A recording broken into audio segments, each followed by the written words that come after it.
This video is about the difference between an introduction section and a literature review, and will also explain how to write each one of those two. You can get more information in your APA manual for both sections, as well as an example here in Figure 2.1. First, we're going to review some of the differences between an empirical study and a literature review paper.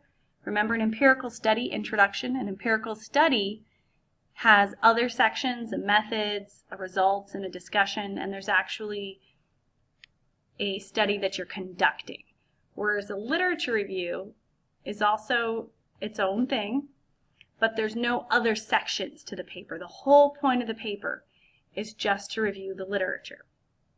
Some of the other differences in these two paragraphs, you can see the introduction section, like the one you write in 312W, will develop the problem. It does review previous literature as part of the introduction section, and at the end of the introduction section is where you get the hypothesis associated with the problem that you've stated at the beginning of the introduction section.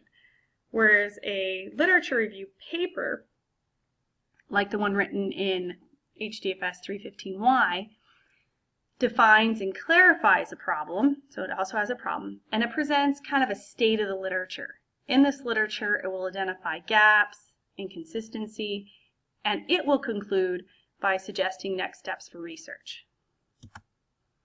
Now for both of them, those with a green heading apply to both types of papers. So in the introductory paragraph of either paper, you will introduce the problem first, then you'll kind of give a mini outline of the paper in the next sentences, and it'll kind of tell the reader what to expect.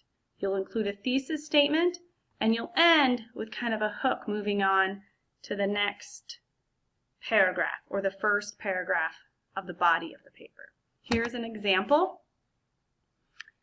We have the first sentence, diabetes is among the leading cause of death.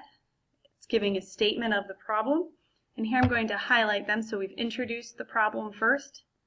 Then we're giving some outlines of the topics to expect. In this paper, you should expect to hear about a healthful diet and it being a challenge with diabetes. We should expect to see spouses, so some spouses' role in chronic illness or diabetes. We should expect to read about support they provide to these partners. And then here is our thesis statement, talking about, again, the things we should expect to see by looking at this paragraph as a whole. Now in the body of either paper, the first paragraph will contain a strong argument or the example or obvious beginning point, depending on the topic you're writing about.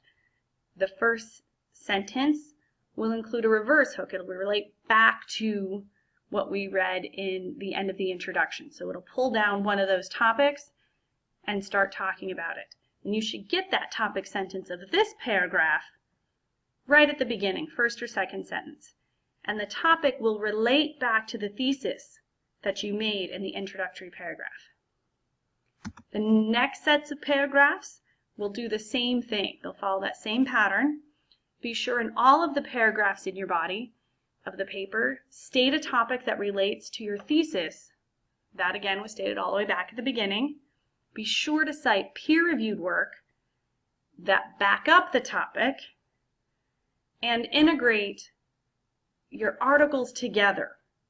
We don't want to see you summarizing a different article in each paragraph so that each article has its own paragraph. We don't want to see that.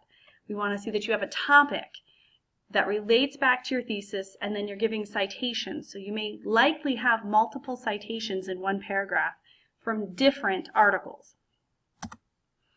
As an example, we have a topic sentence at the beginning, and then we have multiple articles that have talked about this, so we've cited all of them, and then some statements that back it up, back up these things, and then another citation that backs up this sentence that goes right back up to here. And this would go back up to the introductory paragraph, always linking things together.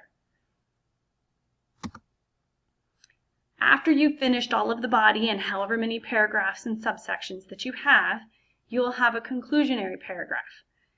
Now these differ for the two different types. For just the introduction section of an empirical article, again that's like 312W, you will summarize the main points and state then the aims, research questions, and the hypothesis or hypotheses that you have relating to your thesis statement that was made in the introductory paragraph. So this should reflect back and then end with a hypothesis, and this is right before the method section.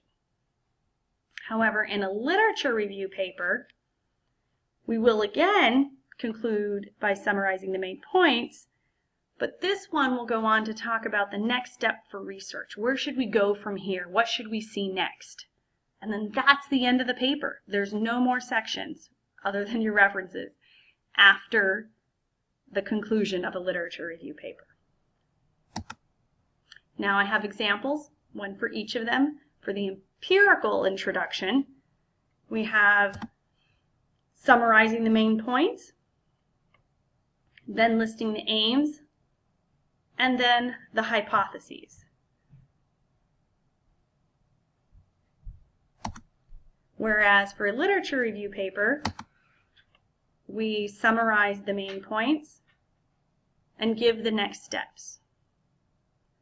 Hopefully this helps you understand the difference between a literature review paper and the introduction of an empirical article.